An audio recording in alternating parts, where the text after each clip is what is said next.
Whoa, what do we got here? It's a LeMond bike. A LeMond's. Yeah, Greg LeMond. You know the guy. Well, maybe heard of him. Yeah, he was the first American to win the Tour de France in the 80s. He actually had a bike line, and the bike line got actually bought and sold, or actually bought, used by Trek during the 90s throughout the early 2000s. And this is one of the, I would say, the earlier 2000 model where they had a nice aluminum frame, carbon back from OCLV carbon, low octane compact Lloyd. Also with a decent LeMond 6066 aluminum from LeMond. This is a powerhouse. This bike works great. It's a triple up front. I have two LeMonds myself, a Pop Rod cyclocross bike and a Buenos Aires full carbon, which is within the same vintage of this one. Both awesome stellar bikes. But in any case, before Trek canned the line, they made some pretty awesome ones, and this one is probably one of the beauty. In addition to, this is in for a tune-up, and you can notice a couple tags here. They do the RAGBRAI all the time, so that's their family ride or personal rides or whatever ride they like to do annually most of the time, and it's in for its tune-up before that big event. In addition to, this is actually one of my bikes that I refurbished and sold to them, coming back home to get its love, have the guy's magic done all over again, and we'll do a review to see how my initial build up or refurbish holds up over time. They bought it over 2 years ago, and we're going to see, or actually 3, see how it held up, see what kind of it needs to be addressed.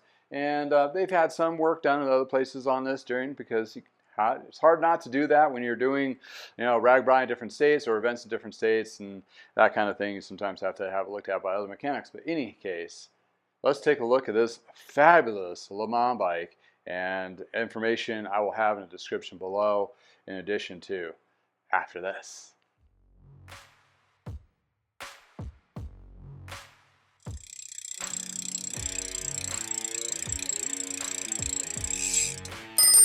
Welcome to I Know a Guy Bicycles, hanging out with a guy. Hi, I'm Justin the Guy. Obviously I have a garage shop. Take scary out of used, one bike at a time. If you want to be kept up to date on latest projects and topics, please like and subscribe. Hey, welcome back to I Know a Guy Bicycles, hanging out with a guy. Hey, I'm Justin the Guy on this old bike series. Check it out. It's LeMond Alpe. Alpe is one of the race stages or races that LeMond did and got really famous for, that kind of thing. But in any case, this particular bike was a bike that I sold, refurbished, or actually I bought, used, refurbished it, and sold it. And this individual loves her bike. It's one of those things that she loves it. Workhorse. It's in for a tune-up. The chain needs to be re-waxed. They did their own waxing on that, so I'll need to do a wax treatment as well. And I just noticed the bar tape's kind of goofed up here, so we'll just kind of clean that up and re-wrap, that kind of thing. It brought it in for its standard tune, but they brought in 2 bikes, so I'm going to elevate the tune up to the next level, so I will do a drivetrain clean on this. And that's also pretty good because when I do a waxing of the chain, you want your drivetrain to be clean. So, and when you re-wax, most of the time it won't be that dirty, but you want to at least rinse it off or get a wipe down to make sure you're putting that re-waxed, freshly waxed chain back onto the drivetrain that's fairly clean. So in addition to this bike, she was complaining about some braking issues where the pads, well, this probably had the original pads back in the day, and they're good, almost 20 years old. So when you're looking at that, the rubber compound that they use for those brake pads, they do harden. Sometimes you can sand those down to get a little more life back out of it, but for most times you have to just go ahead and just replace them. It's relatively inexpensive lift to get those brakes to be refreshed. So that's the only thing she mentioned that's like out of like, that needs to be, better. Other than that, she loves the bike and it's going to go on its RAGBRAI journey. So in that case, we're going to do a tune-up. And the question is I have for myself, it's like, okay, I refurbish a bike.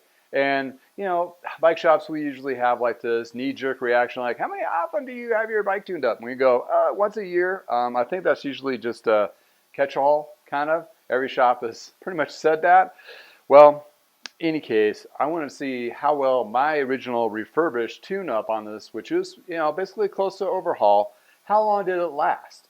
Granted, they've had some adjustments over the period of time, but there'll be some things I'll notice out of the bat. It's like, oh, this doesn't hold up, or whatever the case. Well, first the brakes. Well, we know the brake pads, those are kind of worn out. So that's not something as a labor thing. That's actually just a worn out part thing.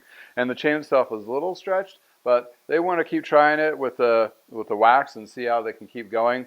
If it's not broken, we'll fix it, and it's not beyond to the point it needs to be replaced. In any case, since when I do have the cranks and the wheels to be trued and so forth, I'm going to give this baby a little bit of extra love, a little bit of ceramic coating too, to make sure the frame is actually nice and polished, get some of these scuffs off, just to clean it up for them, because they're good customers. And as a mechanic that likes my customers, and when they come back over time and again to either buy bikes or have them tuned up, I give them a little extra love regardless. I'm not just going to shy away with it. In addition to, since I do this pretty much as my own pace, I'm not a high volume shop. I don't do high volume repairs and so forth. I will do what needs to be done. That is the bottom line. If they're not going to pay for it, fine. I'll just take the little extra effort to make sure that bike is at its tip top. Not over and beyond, of course, but other issues that need addressed, like an example, bar tape. I'll just go ahead and rewrap that. I'll mention it, but I won't charge them for it, that kind of thing.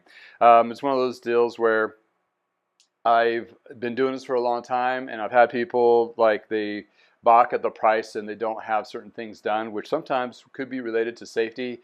I'm just going to do it anyway. I'm here to be an advocate to get people into riding and stay into riding and having their great adventure in cycling, because cycling has definitely given me a great adventure in life. So this is my way of paying forward, one tune-up at a time, one refurbished bike at a time, trying to take the scary out of used. And yeah, sometimes you'll take this bike to a shop, and some shops, I don't want to name any names, but they'll go, oh, that's too old. We don't have parts for that, or we won't work on that business. They aged out, because under their company Kool-Aid, and I said company, corporate company Kool-Aid, they usually would push their new product. So if anything's at a certain age level, they're gonna go, oh, I want to have you to push this. And they've also, that particular company is guaranteed 24-hour turnaround, which, being a service manager for over decades, working in shops over 3 decades, 35 years, I can tell you without hands down that you're not going to get the best service. Just can't. I got it to 48-hour turnaround at Lee Cyclery at one point, and that was a hard push, and I had a lot of employees back in the early 2000s to do such a thing, but it's not sustainable. It's not one of those situations where you're going to maintain that level of quality of service, quality mechanics, all those things. It's just a pressure cooker of a hot mess that's going to happen. So when you're looking at a shop to take your bike to and they guarantee that 24-hour service, you're going to have to field some questions. Just, sidebar, that's one situation, and sometimes they'll block out bikes like this. Unless they have like an old timer like me that goes, ooh, I know what that is. That is awesome. I want to work on it. Yeah, and equivalent to bikes today, you're looking at a $1,500 to $2,000 bike. Well, I think this is probably matches quite well. Actually, it blows the doors off of it, because number one, you got more gear range, because this one has a triple. They all have carbon forks still on the newer ones to the old ones. This one has a carbon back seat stay and chain stay, which you won't find on a $1,500 bike, because they're all aluminum. In addition to, this has a higher grade aluminum welds with the LeMond geometry, which is kind of an added bonus. But this particular bike, if you were going to get this one in today's market with the 105 componentry on there, you're talking like three to 4 grand. Ridiculous. So you can get yourself a bike like this. I definitely sold this one below $1,000, because that was my business model for refurbishing bikes. And this thing is a workhorse comparable road bikes, so you can definitely do that. Not saying with all bikes. Mountain bikes here have a little bit technological glitches and twitches and all that kind of thing. And they're a little more abused, so watch out for the used part of it. But when you're looking at recreational bikes on like road bikes, for bike path riding, road riding, event ridings like the Ragbri MS150 or Bike MS, that kind of thing. These are just beautiful bikes for that. And if you do get into cycling and you really want to get the upper end a little bit nicer with disc brakes and so forth, bike companies have some really good sales going on right now. In addition to, you can still look into the used market and find some of those gems. Yeah, you're paying a little bit more for it, but you're not paying the premium price. So there you go. That's my soapbox on this. But aluminum, carbon mix with carbon fork, this thing rides great. One of the, it's a beautiful polished aluminum, clear coated. It's just a classic looking bike. In addition to these particular LeMonds, rode great. I have two myself. A couple of buddies of mine have them as well. They're just a nice, great bike. The geometries were very specific to LeMond, so even though we were made by Trek, they're not Trek geometry. So keep that in mind. They fit a little bit different. You go to geometrygeeks.com to find out those kinds of scenarios. But in any case, we're going to do a little dive in and clean up on this guy and make it beautiful. The chain re-wax process, since they used a different wax than I'm used to, it's going to be a double dip system. I'm going to have a separate video available in my library showing how to re-wax whatever wax chain that you may have to make sure it's as high performance, or if you're at mountain biking chains and that kind of thing where there might be contaminants, there's a process for that as well, which is the same process. I'm repeating myself. In any case, without further ado, let's just dive into this thing and just check out a few bullet points and we'll do a review on the parts.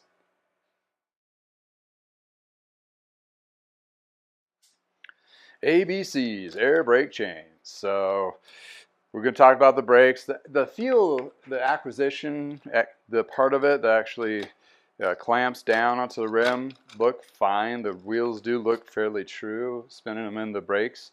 But I want to double check the hubs. So they're feeling super smooth still. I will wash these and inspect the paired spokes because they've had issues over the years where they start cracking the rims, but looks like the front wheel is pretty darn good. So we'll just set that aside for washing. Onto the rear. The rear wheel, you want to take it to the smallest cog on the back. I'm going to just go ahead and just drop it down to the small up front. Yeah, it is cross training, but whatever, it'll go into that gear. What that does is releases the tension on this rear derailleur. Therefore, it makes it a little bit easier to drop the wheel out. Then you use the caliper here to open up the brake. The quick release flips over. On the back, there's not safety catches, so it should just drop right out like so. And bam, here we go. I will pop this cassette off to make sure it's all nice and clean for them. And yeah, this rear hub is looking good. And just do a quick visual inspection. I'll wash it and do a thorough wipe down, see if there's any cracks developing. The selects are really not so much in the select model from Bontrager pair of spokes, but the races and the race lights in this vintage did have some problems. So we'll definitely, that seems to be, that held up really well. Okay, so like I said, we're going to wax the chain. I'm going to hope this has a quick link on here. Well, I see a push pin on that guy. Oh, which they did bring in a push pin, so on this particular one.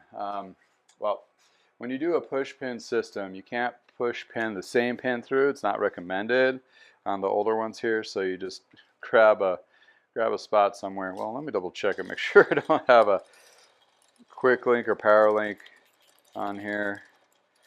This would be a quick link for Shimano, but they didn't make them for the 9-speed chain, so there lies. You'd have to convert over to either SRAM or KMC or Connect style.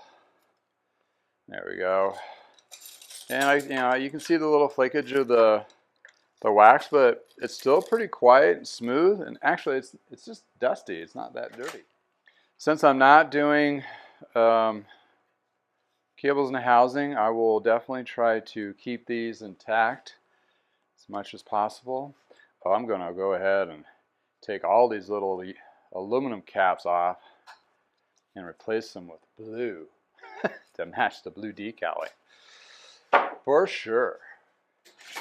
Attention to detail. That's what it's about, right? So on a tune-up like this, they're not replacing the cables in the housing.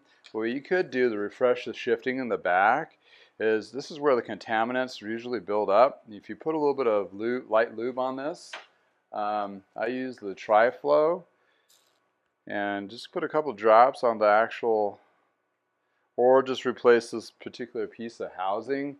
That will definitely give better results shifting wise.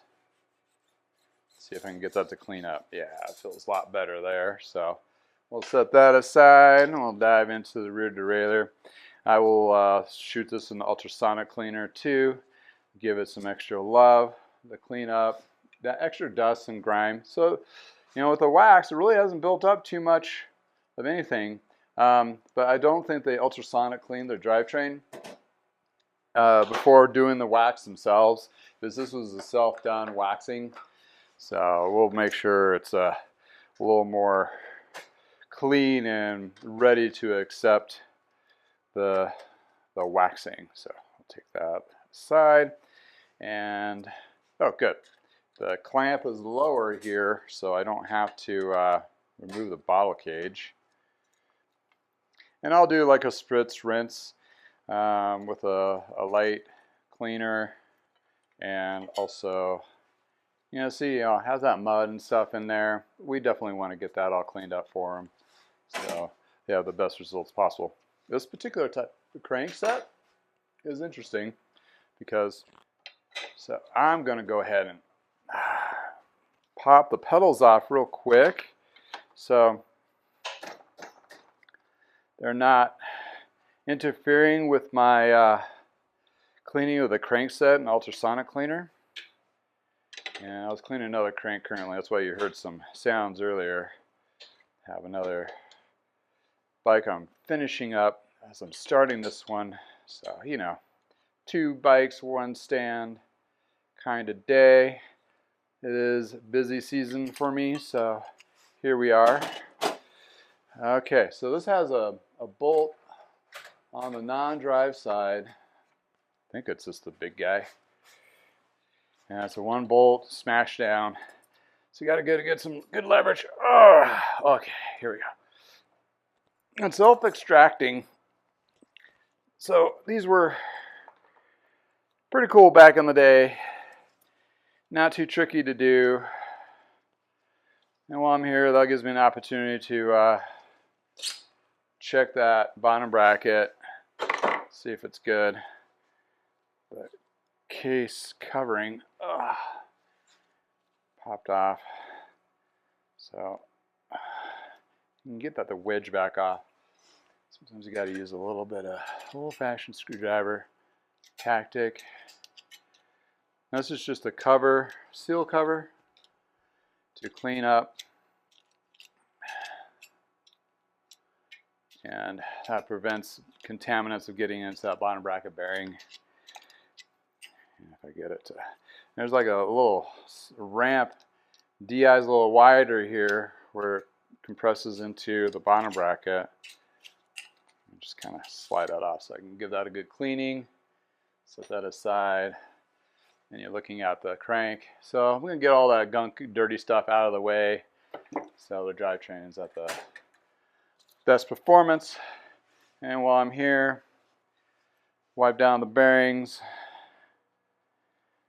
and make sure we are good to go going forward. And yeah, bearings are still good. Yeah, double check that. What's going on over here? Okay, it's just bearings fine. It's the spacer covered. It's acting a little weird. So I got a little bit of dirt and so forth. So this is where I would start cleaning the frame, do a little polish. I have a couple of weird zip ties here. I'm not sure what those are for. I think they were using to true the wheels. They use like a little tab here to kind of see, and then they can tweak it a little bit. That's kind of an in the field kind of workaround. So we'll get this mud off, clean it up, do a little bit of polishing, and then we'll do some ceramic coating on the frame. The wheels I'm just going to clean, true, make sure the hubs are adjusted. Go ahead and clean this free or cassette body. Make sure it's ready for the wax chain, that kind of thing. So we'll put that with our little pile. And to remove the freewheel or cassette, not freewheel. This is the cassette. Put a chain whip on there, lock ring, wedge it in there good. You got to use your floor sometimes to leverage it. So there we go. Chain whip, we're done with you. We're going to put you back. We'll put the other tool away too so we don't have a messy bench. I had in the 90s the worst bench ever. It was always coated with tools from my bench and other people's benches.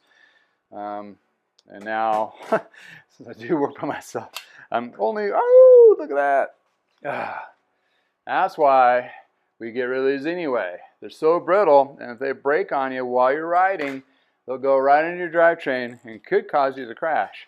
So if your derailleur is adjusted correctly, it's not going to go into the spokes. That's what all it is really is doing to prevent. So there you have it. All right, so I'm on to the cleaning stage now. So do some ultrasonic cleaning, clean the frame. We'll do the review of the parts, see if I come across anything else. There'll be a separate video on the rewaxing chain on this particular guy, and I'll rewrap the bars. And after that, just fine-tuned and ready to go. So let's check out these parts after I get them all clean. Ooh, starting to get a little toasty in here in the garage. Okay, check out these parts.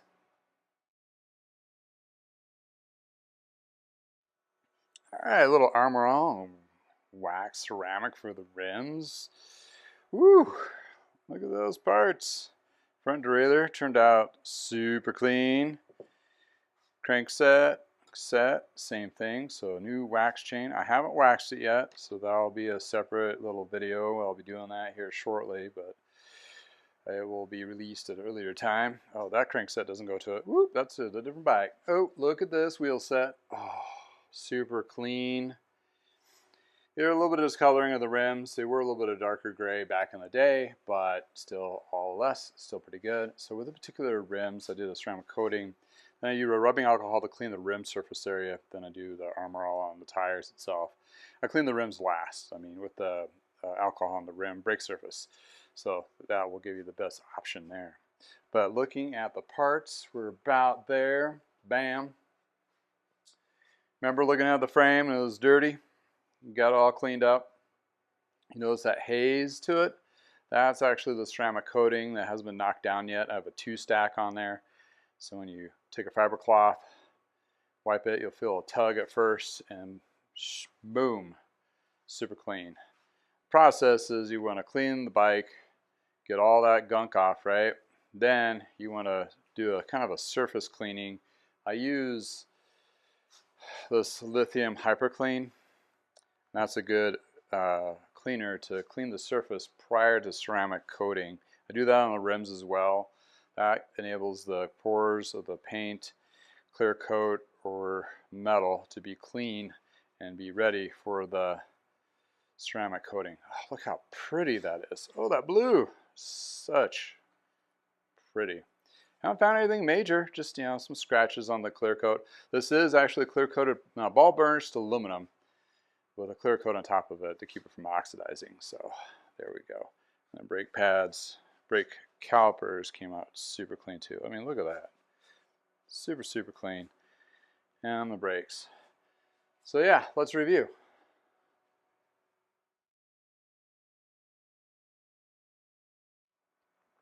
Got our parts clean, ready to assemble. It shouldn't take me too long to assemble it. The wax of the chain is going to be a little bit lengthier process. You usually do not need to re-clean your chain if you need to re-wax it. So it's basically just a re-dunking. But you want to do a 2-bath system. In this case, I used a different wax, so I don't want to contaminate my bath wax. So you use a 1 bath to just kind of shed everything. Kind of like a pre-wax waxing. Well, it is waxing. Then you move it over to the other one, and that will actually reapply the wax that you want. Or you can put it in boiling water and boil it all off and re-clean it and go through that hassle. But in this case, I'm just going to put it in a 2-wax system and have the chain prep. But the parts themselves, cleaned up really well. I don't think there's going to be any problems. I'll replace the brake pads here momentarily once I'm doing reassembling and rewrap the bar of the tape. And I'm going to clean the tape off. What I found, which was very interesting, is the lithium surface cleaner. You know, I take this dirty bar wrap here, spray a little bit on there, a little bit of elbow grease. We'll kind of bring it back to life. I probably should have used a little bit of a cleaner rag. I will redo this again. Some of the other practices, you pull it off and you flip the tape over and wrap it the other direction. So from the other direction, so the overlap is on the dirt. We'll see how I can get it to clean up. It's just kind of bubbled out here. And I'll probably get a cleaner rag or use industrial paper towels to kind of try to absorb it. A trick I learned from that is like using New Finish. I got it at Walmart, the stuff in the orange bottle. You mix that with water on a rag and kind of massage it in there. Same concept with the Hyper Clean. It actually just pulls all that stuff off. I might want to try use the degreaser kind of thing to kind of, because you get dirt, these are just dingy things, you know, so if you can clean those up and get them to clean up and pop. Also, you want a tape to be tight. Water does get in here. Even though the tape itself is waterproof, you do have these uneven surfaces where the water can seep through, so note to that. But in any case, it's going to be awesome clean. It's going to be almost like new-ish, a lot cleaner than it was before, ready for the rag bry. And after I get it all reassembled, I'll take it for a little test ride, go through the gears, and then we'll have the presentation of the final pictures after that. But let me crank my tunes and get the parts back on there and get that waxed chain, waxed chain. After this.